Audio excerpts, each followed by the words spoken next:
To fix a dryer dial that's not working, there are a couple of possible solutions. The dial may need lubrication or it could be worn out. If lubrication is the issue, start by powering down the dryer and unplugging it.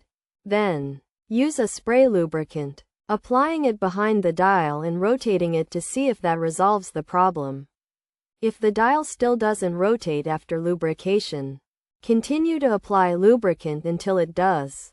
However, if the dial is worn out, with visible cracks or significant wear and tear, lubrication won't be enough to fix it. Replacement is the only option.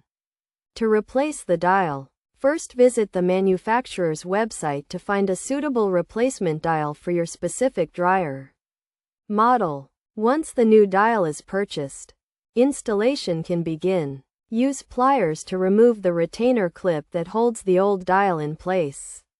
Then install the new one, ensuring the retainer clip is securely in place to hold it.